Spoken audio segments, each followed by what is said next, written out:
Hello friends, now we are coming to another series of harness test.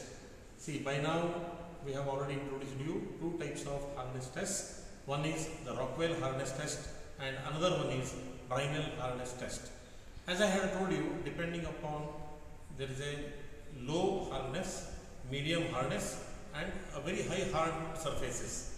When the surface is very hard and when we want to know the hardness of such very hard materials, we cannot do it in Rockwell or Brinell. So that's why we are using this another different equipment which is called as Vickers harness testing equipment.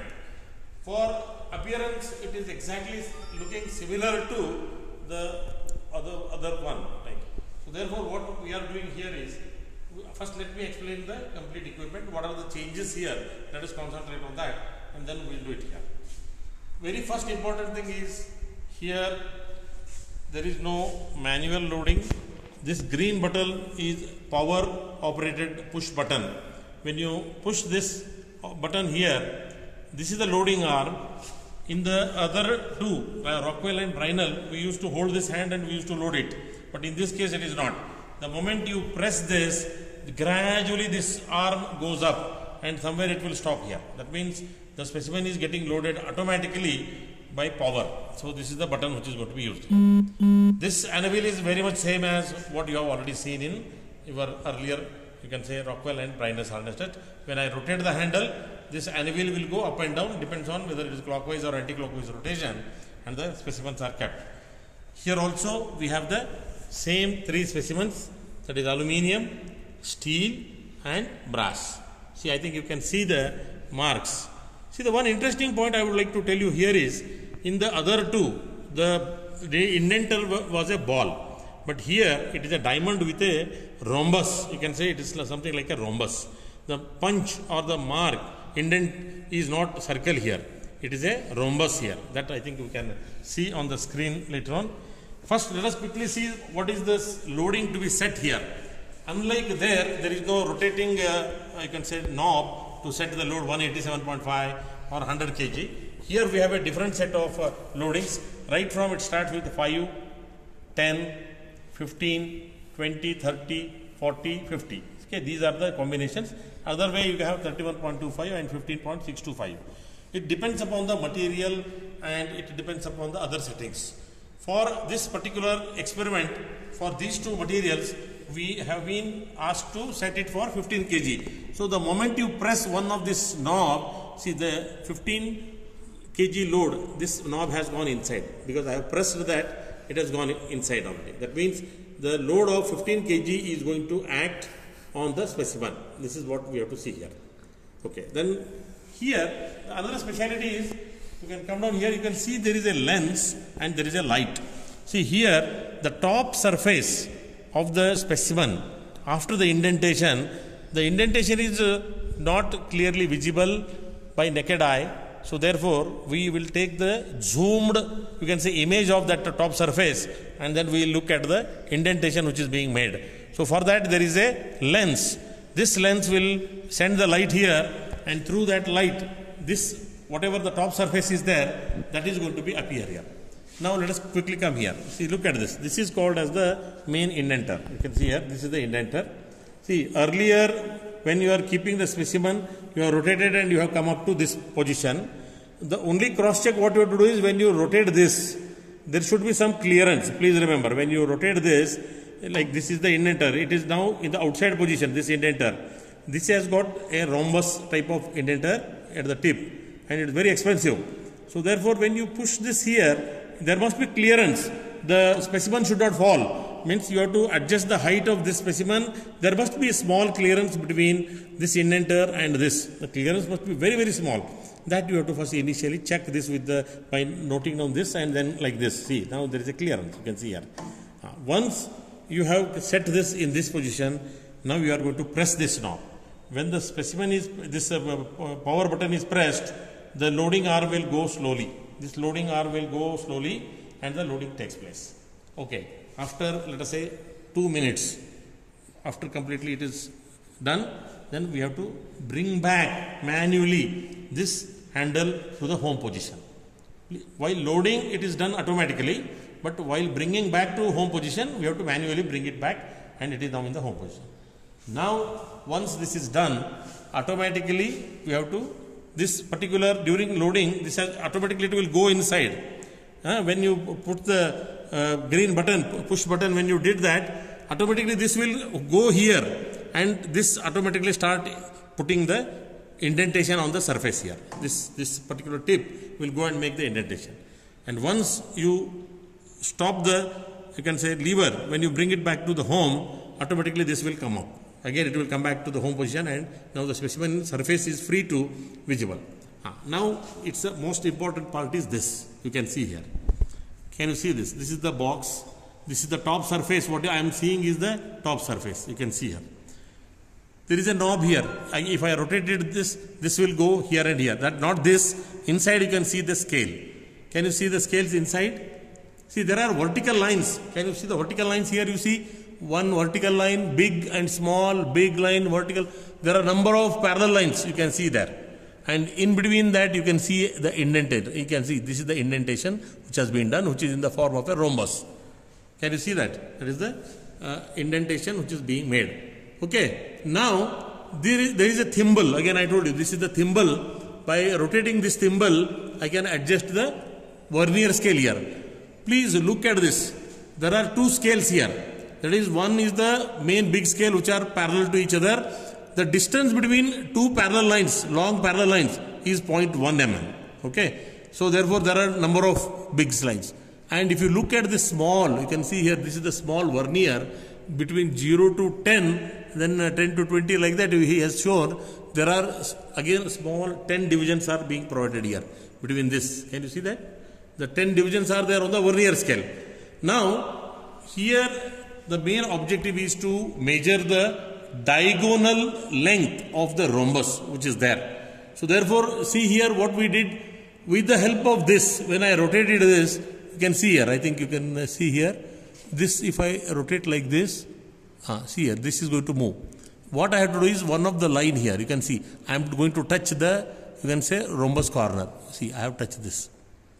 Okay, this is now touched here. Okay. Instead of that, let me go here. Okay. Just see, this line has been touched here.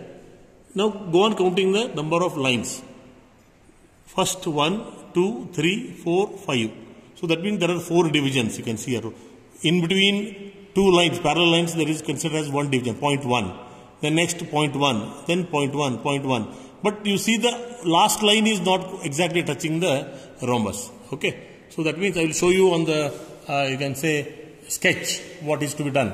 To measure this, if the one of the line and the last line, if they are exactly touching both the corners, then I would have said 5 lines are coinciding. There is a 5 lines means in between 0.1. So therefore, total number of distance between them is 0.1, 0.1, 0.1, 0.1. So then it is going to be 0.4. I would have said that. But unfortunately, only 4 lines are completely covering this diagonal. 5th line is not touching the corner. It is slightly ahead of that. So that means there is a small gap. So I have to measure what is this length. What is this length from 4th line up to this corner. So that is going to be measured by this vernier. By rotating this, I will be now adjusting the number of divisions here. So if, for example, from this, if I set it to this line, if after that, if up to this corner, if you go on counting the number of small divisions, say let us say 6 divisions are there, that means it is 6 division. And here there are totally 5 lines. 5 lines means 5 minus 1. That is 4 divisions. You can say 5 lines indicates in between 2 lines there is 0.1 is there. So therefore total distance is 0.4 plus there are 6 divisions. This is 6 division, let us say take that. Then come here. Once this vernier coincides with the last corner of the diagonal, already one big line is already coinciding with this. Now come here. You see, what is this one? See, there are 2, 3, 4 and all that. If it is exactly coinciding with 3, okay, now it is C, there is a 3. See, this line is 3, 3. Okay, then you can directly take it as 3rd division. Okay, this is the 3rd, this line is coinciding with this line. So it is considered as 3rd 3 is the reading now. So we'll have to multiply by respective list counts. This has got list count of 0.001. So it will be considered as 0.003. Or suppose if I rotate it and if it is adjusted to 8th division, then it will consider as 0.008. See, for example, now I am showing you the reading where I got this line is coinciding with the 8th division. So therefore, this line division is 8th. See, what is here is, let us quickly come to this figure. See here. What we have seen, see there in the screen, we have seen the indent mark of this rhombus. Then what I showed you is there are long lines. These are continuously long lines, parallel lines like that. When I adjust with the bottom thimble, like that bottom thimble, what was there. You can come here, I think. By rotating this thimble, okay, by rotating this, one of the vertical line has been made to coincide with this one corner. By adjusting that bottom wheel, when you rotate it, it will coincide with that.